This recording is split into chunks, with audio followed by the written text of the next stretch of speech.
Hello everyone from the internet and welcome back to my video. So, in today's video we're going to be talking about Jurassic World Camp Cretaceous. So, without making you wait furthermore, let's get right into it.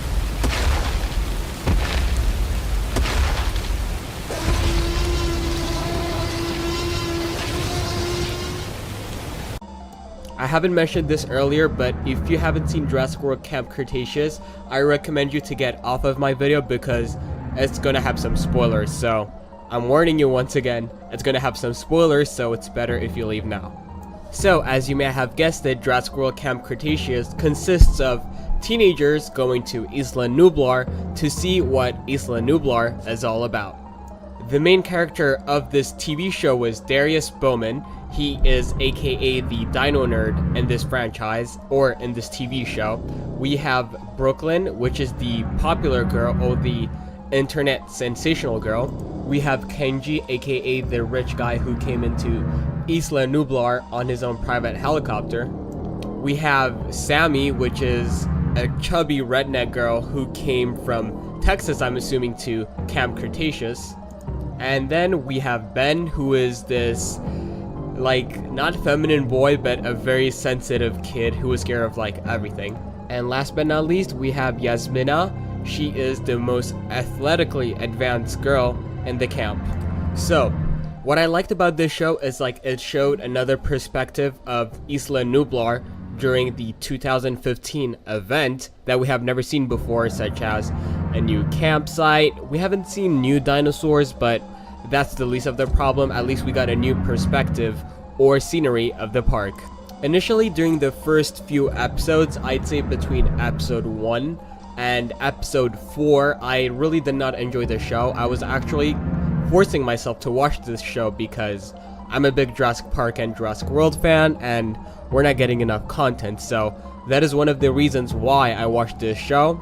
So once again, episode 1 through episode 4, everything was going it was slow, and I really did not enjoy it because there was nothing scary happening. But soon after that, when the park went through a big havoc, a big wreck, that's when things got to be very interesting to me. Especially the last 2 episodes, those were my favorite episodes in Jurassic World Camp Cretaceous. Throughout Jurassic World Camp Cretaceous, with the 6 kids, they will tell us about their background stories, such as how Darius got to Jurassic World Camp Cretaceous, same for Kenji and Sammy and everybody else. Out of all these 6 kids that were in the park, the most relatable people that I found to be were only 3 kids. One of them was Darius.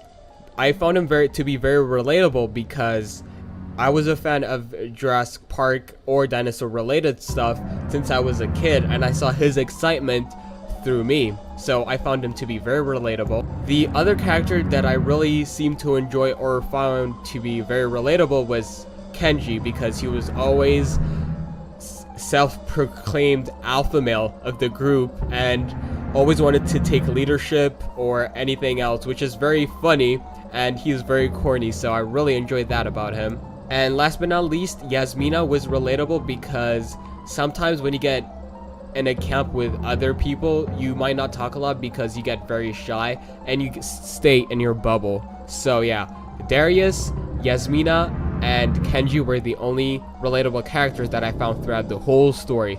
Other than that, the other characters were kind of irritating, I'm not gonna lie, but they did have a good storyline. But other than that, I did not find the other characters to be relatable. Throughout this whole franchise, we know we have seen a number amount of dinosaurs, but in Camp Cretaceous, unfortunately, they haven't provided new dinosaurs. The dinosaurs or creatures we got to see were the Velociraptors, Compsognathus, Indominus Rex, and Mosasaurus. I was really expecting to see Rexy, but unfortunately, we did not get the opportunity to see her again, which really sucks, but it is what it is.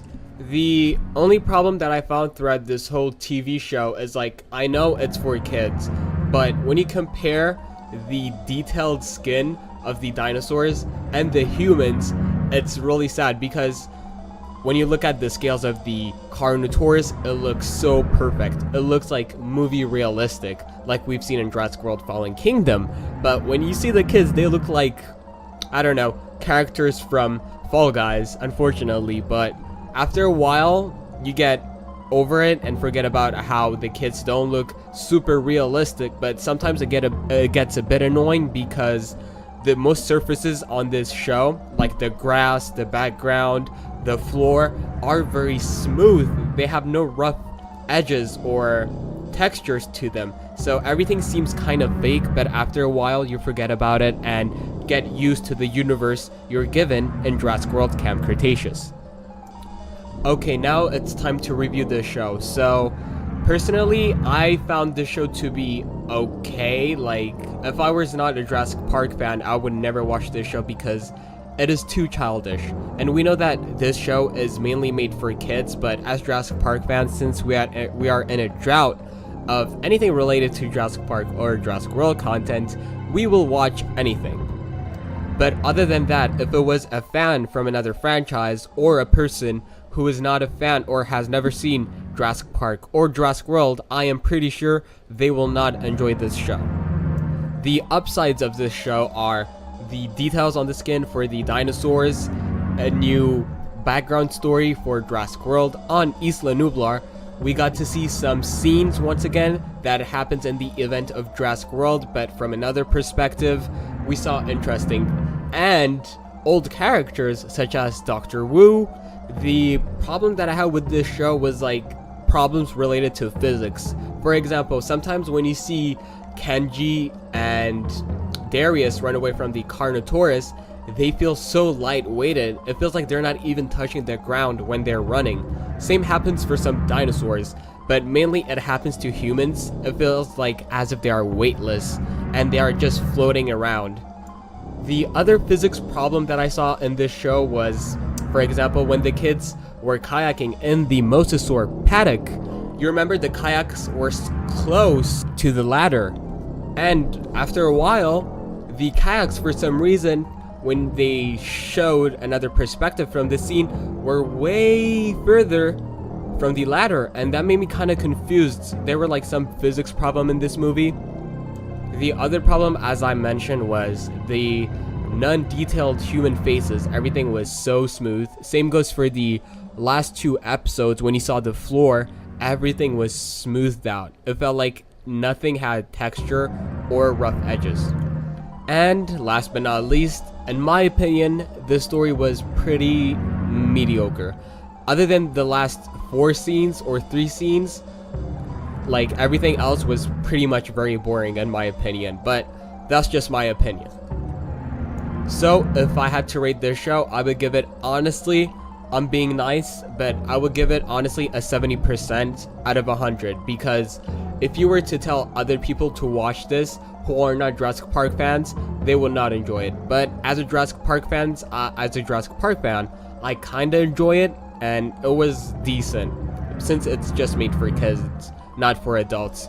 So if you disagree with what I had to say, please let me know down in the comments. And if you think 70% out of 100 is not enough, or if you think, well, this movie deserves better or deserves worse, please let me know down in the comments. And I shall see you next time. Until then, take it easy and bye bye.